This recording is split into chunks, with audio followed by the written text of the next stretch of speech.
Soon atong kuan karon mao ang pagbutyag sa pag-open response sa atong mahal nga obispo nga si Most Reverend Cirilo Kas Didi sa Bishop of Diocese of Marbel. So mga igsoon, sa di pa natusugdan mag-ampos ta sa Ginoo aron nga panangalinan kita og padala niya ang balang Espiritu Santo sa ngalan sa Amahan, sa Anak, sa Espiritu Santo. Amen. O bala ang Dios Amahan, daghang salamat sa kabuntagon nga diin imuhang ihatagan kami kadasig o kinabuhi, grasya sa panglawas espiritual, pinansyal nga espiritu sa mong kinabuhi. Salamat sa balaang anak nga si Kristo, Ginoong Hesus Kristo. Salamat sa pagdungog sa mga pag-ampo. Padala mo balaang espiritu ron paggiya kanamo sa pagdiscuss ni ining ato ang tulumanon diin ato ang paggabadbaron o pagatubagon ang mga nagkalaihang opinyon, sentimento sa matag usa kanamong mga Katoliko. Kining tanan among gipangayo sa ngalan ni Ginoong Hesukristo, uban sa panabang ni Mama Mary ug sa mga santos ni Venerable Bishop Chupilo Kamumot. Amen. In the name of the Father, the Son, and the Spirit. Amen. Mga igsoon, aduna kitay nakita sa social media diin ang pamahayag sa ato ang pinalangga minahal nga obispo Cirilo Kasikas. Mga igsoon, atong i-play kini mga igsoon.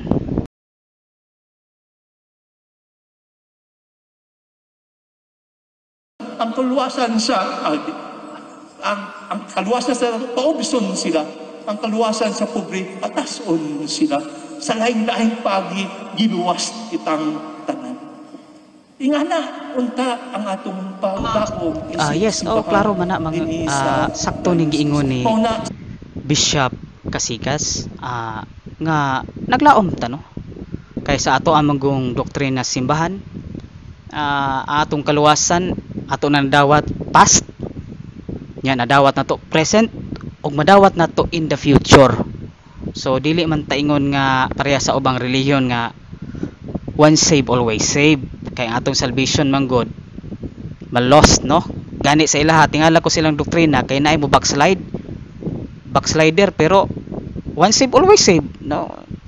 Nang ato ipadayon ang maong video mga igsoon nga nag trending karon sa social media kining kang Bishop Kasikas. Sa tawag sa simbahan karon nga maging simbahan nga panglakaron sa paglaom nga maging sinodal kita. Synodality means paglihok sa simbahan, ngadto pagduo sa simbahan sa pag-iyang pangungungo, iyang pagkiglambigit sa uban, panginlabot sa simbahan, dili panghilabot. Pero wala nagpasabot nga ato na lang tamakan ang kamatuoran, atong tamakan ang atong kalimtan ang kamatuoran nga nalatik diha sa ato ang Biblia ug sa ato ang balaan nga apostolic tradition nga diin na gi affirm kana sa ato ang magisterium kung panggamhanan sa simbahan no. Muna mga igsoon ato ipadayon mga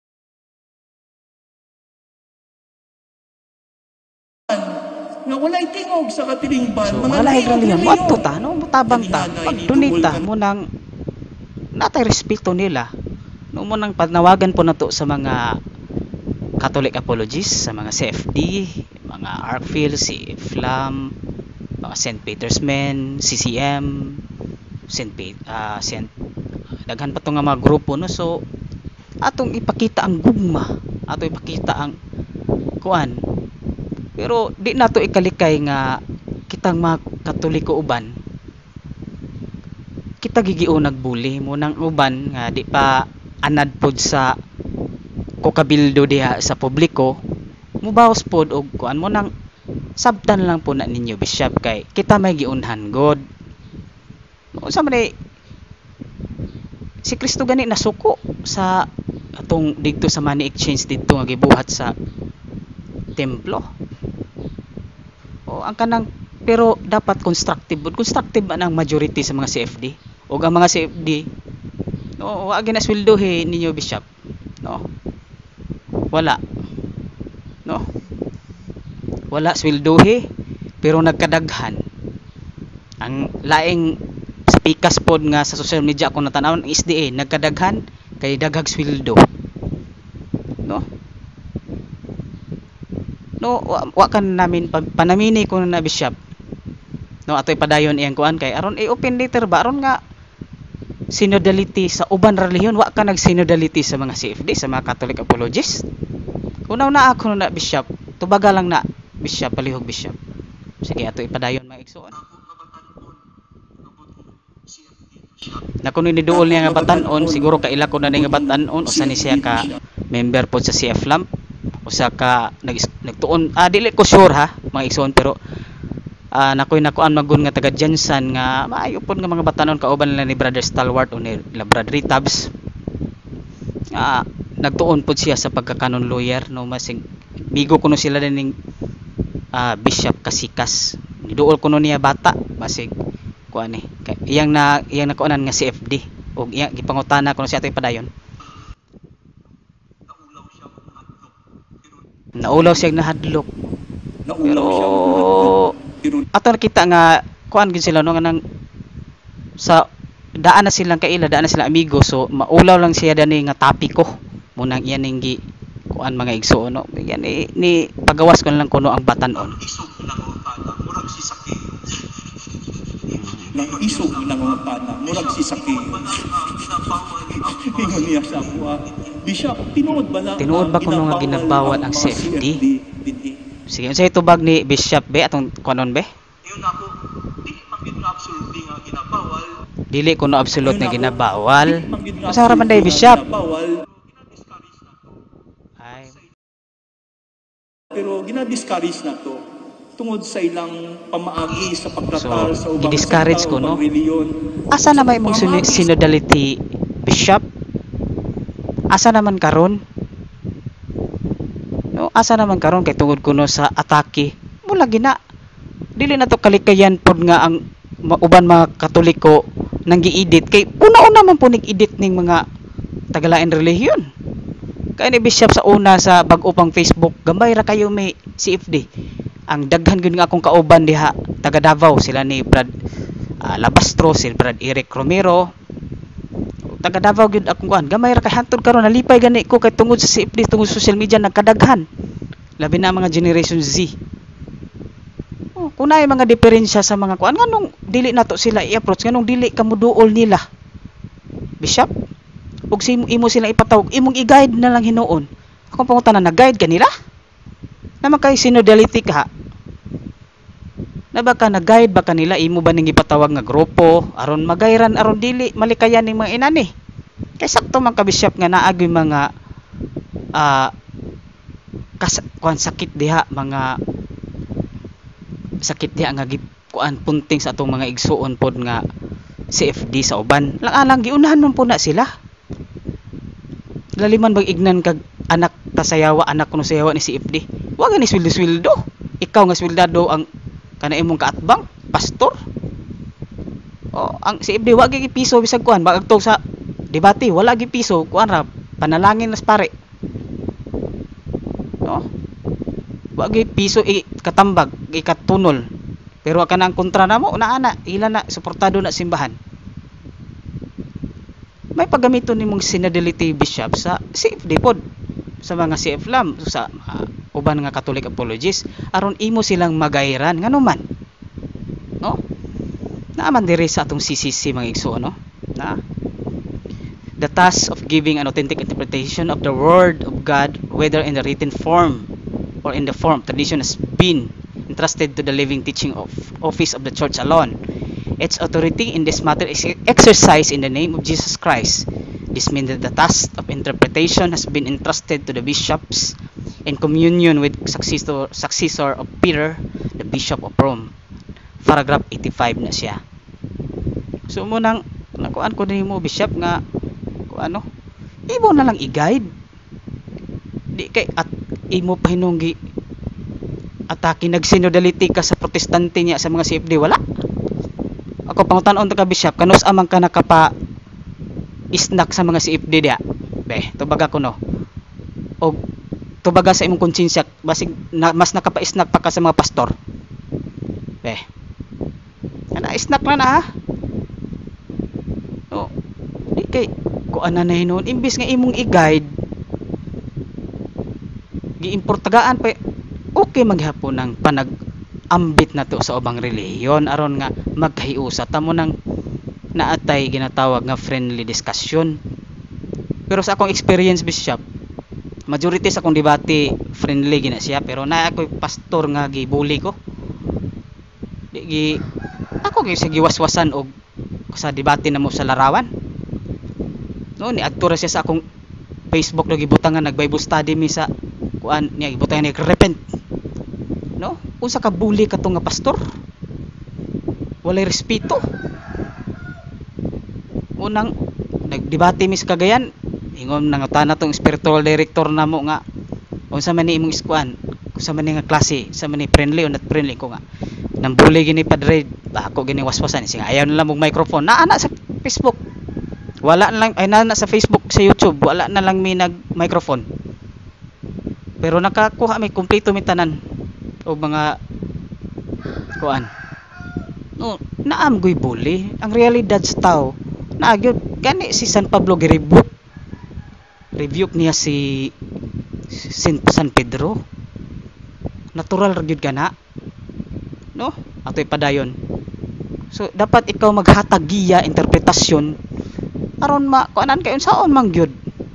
Kay focus ka na hinuon diha sa kuan. Sige atoy padayon. Pagbasa nila sa Biblia, very fundamentalista ay sa pagbasa Correct nila na, sa very Biblia, fundamentalista gyud ang atong approach nga naman. We are dealing with Protestant. Ang gusto sa Protestant, Bible alone. Kita di man taingon Bible alone, pero ang medicine, strong medicine against them is Bible alone. Ayhan na nato pang support ng history og mga documents sa church fathers, ug ilahang mga dokumento, ilahang mga admissions, stipulation, publications. Unang kung ato-ato magod, kung ato nga kinaugalingon diya sa discussion, self-centered na. Unsaon nato pagkonbensido sa maminaway? Be. Kung dili ta dili na to sulubon ang ilang sapatos. Correct man na mo nang approach Bible study ga kami bishop adtugin mi sa kada kapilya nag Bible study wa gyud mi tagay bisag pisos pare. Istoryahan ta lang ka with authority na sa bishop namo ug sa among kaparian diri sa Cagayan de Oro City ug diri pod sa Butuan. Very supportive ang mga obispo diri sa CFD. Oh, di parehas nimo nga synodality sa uban pero sa CFD gikontrahan wa gani na usilduhin nimo kuno naa na bishop ha o Doctor of Divinity man ka bishop ako ning dakong respeto nimo ako nga makamatapog ka ba di kay kuan no then mga igsuon ato ipadayon mga igsuon kay mura ko nagpunit sakto because we are only putting the shoes of the Protestant brethren nato. Pero wa nagpasabot nga nagpagka-protestante na ta. Naghapon tay mugiya gihapon nato tong mga dokumento simbahan kay diha man na tan-awa nang sa US daghan kay naka-converter nga mga protestante, Generation Z, mga bagong generasyon ug mga doktor nga mga protestante, mga bagtik nga protestante.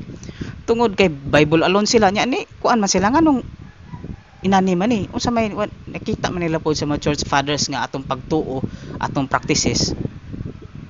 Panahon pagyud sa mga kauna-unahan, panahon pagyud sa apostolic fathers, no, sa mga sumusunod sa mga apostoles kay wa man gyud nasulatanan sa Biblia muna siya ato ipadayon mga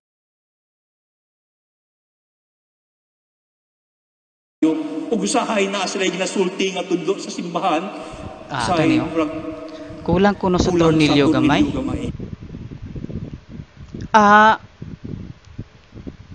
Aminado ta nga naagay mga CFD nga kulang gyud sila no kulang anong wa man nimo naman tay synodality ka ha bishop Ngano wa man na nimo gi-approach, imo man ang kawan, ikaw may nagbantay dana, imo ba nang gipatawag aron imong tuluan, aron imong i-guide? Ha? Kato akong tubaga to kung mga nakapaisna ka na nila? Or basin sa pastor ka nakapaisna kuno na ana bishop?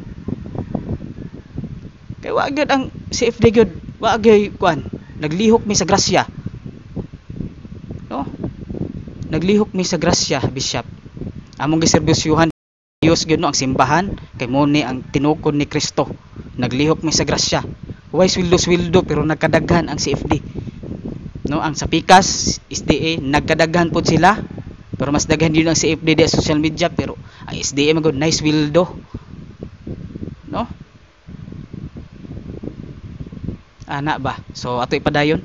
Kuan kuno sa tornilyo, imong i-explainan, imong i-guide, naghatag kag program nila diha.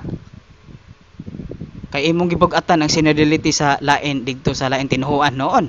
Wa ka nag-synodality sa imong ship sa imong kawan. Pag sure diha bishop ha, pasaylo ako sa ako ang mga words nga mga pag-sure kay tinunood gina, no?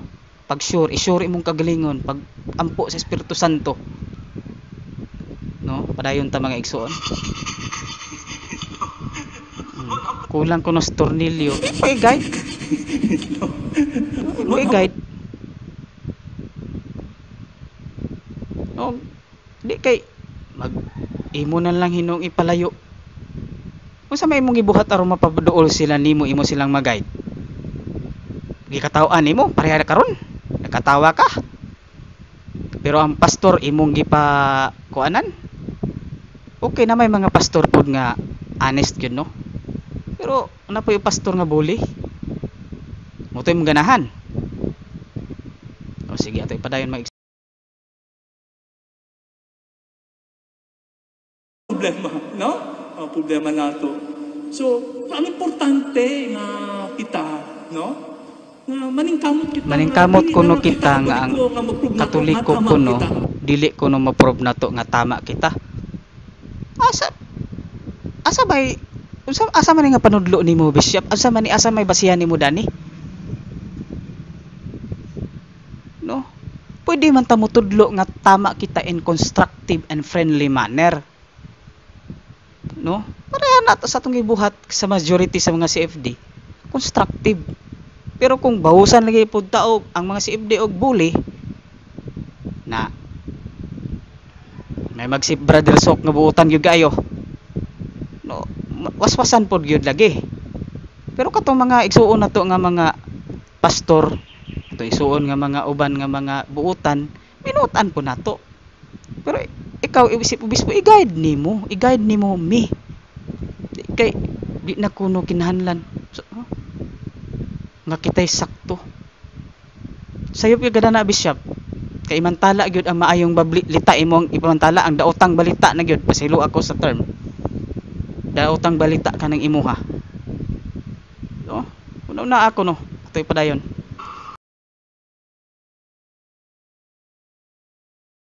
Ato man na ila nga tama uban, matay problema ni ana.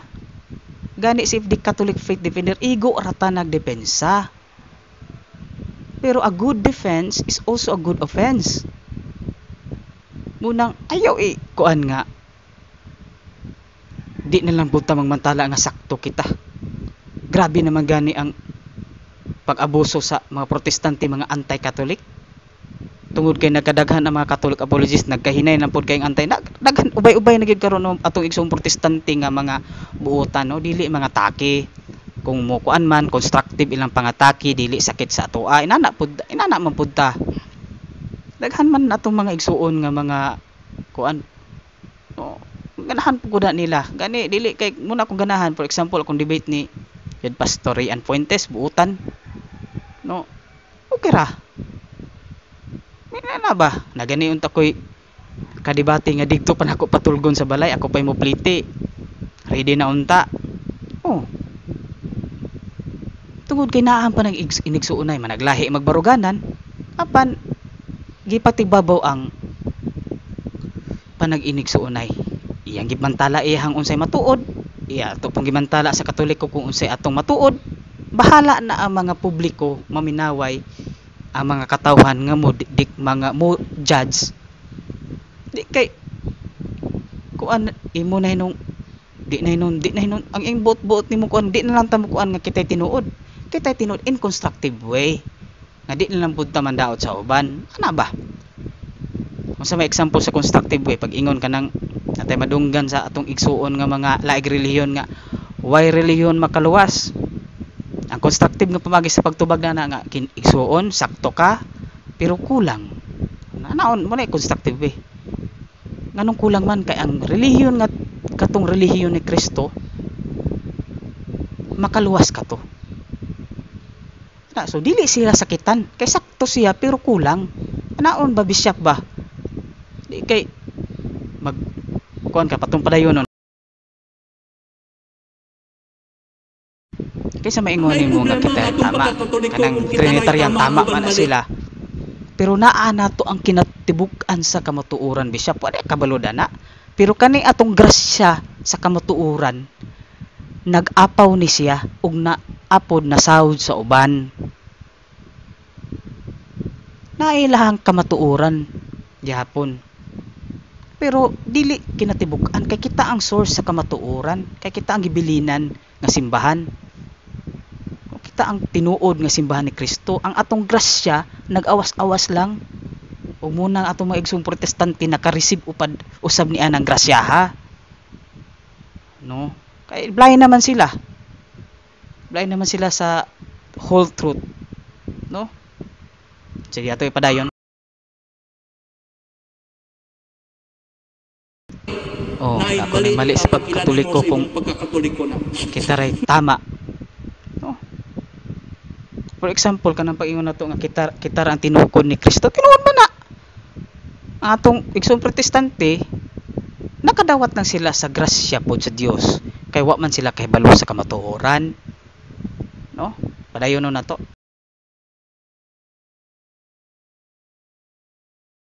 No, kung ikaw lang laluwas, gusto nimo itong dagawas sa Katoliko. Ang giingon diha sa simbahan. Atong ano na, ang fundamentals of Catholic dogma Bishop, basig wa kakakuanan ni Bishop. Palihog ko og research dani po Bishop sa Fundamentals of Catholic Dogma by Ludwig Ott diya sa iyang page 295 and 296 ato makita diri.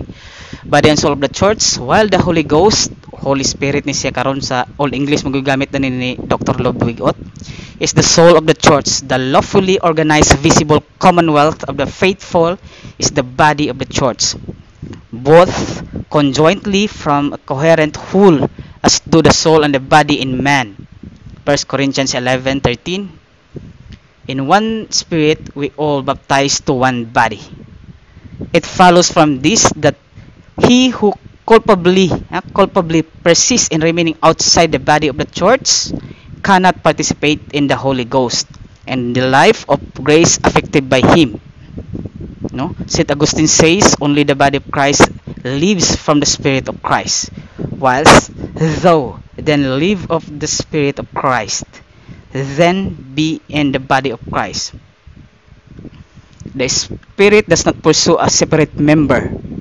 Sermon 267. On the other hand, it must be inferred from the generality and sincerity of the divine desire of salvation that he also who entangled in invincible error does not know the true church of Christ can receive the supernatural life given by the Holy Ghost outside the body of church. Such a person, however, must have at least an implicit desire to belong the church of Christ. So, dinhi no?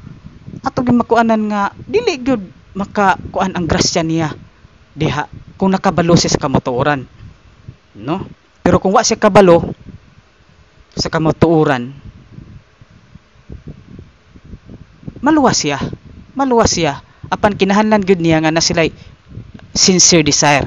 Pareha na ato mga igsuon nga mga pastor nga mga dagko grado nag-study gyud sila Biblia nya mura man nilang naapas, wa man gyud sila tagai katong mga wa na convert, wa man sila tagai sa Espiritu Santo sa paggiya nila nga mobalik sa Katoliko, na dili po ta hukom nila nga impierno sila kay nagtuon man sila, nagkuan man sila no, nagtry sila no, desire Nahina sila implicit desire, nagtuon. Mo nang maluwas gyapon sila, pero kung kahibalo na gyud sa kamatuoran, konbensido, no? Unya ni Hawa na mo na maimperno. Mo na gitudlo, no? Gani dinhi sa kuan mga igsoon sa basig yang ingon sa atong bishop nga karaan no. Natay bag-o diri sa Lumen Gentium mga igsoon atong i-open na nara diri sa paragraph number 14. The Sacred Council wishes to turn its attention firstly to the Catholic faithful, basing itself upon sacred tradition, scripture and tradition. It teaches that church now sojourning on earth as an exile is necessary for salvation. Kini kanong simbahan na necessary sa kaluwasan. Christ present to us in His body, which is the church, is the one mediator and unique way of salvation. In explicit terms, He Himself affirmed the necessity of faith and baptism, and thereby affirmed also the necessity of the church. For through baptism, through a door men enter the church. However, therefore, knowing that the Catholic Church was necessary by Christ, would refuse to enter or to remain it, could not be saved. Katong yung nakabalo na, Bishop. Oo, saan man mo, Bishop? Wa man mo gitudlo lagi. Pero katong blind, katong wa pa kabalo, nya na sila desire, kay naman tayo ginatawag nga intellectual ignorance. Munang sabton po na nato, dili ta maghukom, dili wa man nata sa atong Katoliko nga maghukom. Pero naghabo sila ko ano, desire mo nang na sila pag-asa, na sila pag-asa nga maluwas gyapon ni mga dagko grado nga mga pastor. Pero kung kabalo na sila nya di gyapon na ilan ng problema no, di gyud sila maluwas. Ato ibalik ang kuan mga igsoon, ang kuan ni Bishop. Sa tuwa, no? Paglaon niya, no? Sa tuwa, no? Ang kaluwasan tinuod sa na, atong no? Katoliko. Ano kubon kay diri ang kaluwasan, si Kristo mag-resource kaluwasan sa simbahan nga iyang lawas. Pero naaman ni atong mga igsoong protestante nga wa nakahibalo sa kamatuoran. Maluwas po sila kay wa man sila kabalo sa kamatuoran. Unang kahibalo ang mga CFD na Bishop. Pero mo man lagi, mo may mambuli pod. No? Katulang sa Cebu ang gipasinlan ang Katoliko. Sa may imong aksyon dato, ikaw malipay ka, bispo. O wait, atong tubagon in constructive way. Itong atake nila nga tungod kuno sa atong larawan mo na naglunok ang Cebu. No? Itong padayon. Siya sa paglaom sa kaluwasan sa tanan, no? Inaunta nga sa atong panagtigom karon, no? Unta magpadayon kita, magtubo kita sa simbahan nga kapanglakawon. Pero Bishop, ikaw mo'y nagputol. Ano man? Bisag pangutanon nimong CBCP Bishop, usa ang CFD sa nakapa-strengthen sa Pilipinong Katoliko. No? Pasaylo ako Bishop, pero respectfully submitted nga kung dili ka inana gyapon nimong stand, discourage, imbis nga guide, support, shepherd the sheep, teach them, ikaw gyud mo putol. CFD wala swelduhi, sangkap sa iyang pagtuong Katoliko. No? Hadlok na sila sa makuha na sila kay ngano ang mga CFD kuan gyud ana CFD, no? Muna sige ito padayon maigsoon. Unta sa mani sakeyo unsa may giatubang nato sa gubang nga mga problema, balakid, kangit-ngit, no? Unta dili mapalong ang siga sa atong desire, atong gusto, atong handog, atong pagpangita Muna Bishop, makita. salamat diri ra kutob, daghang salamat. In the name of the Father, the Son, and the Holy Spirit. Amen. Thank you, Lord. Amen. Father.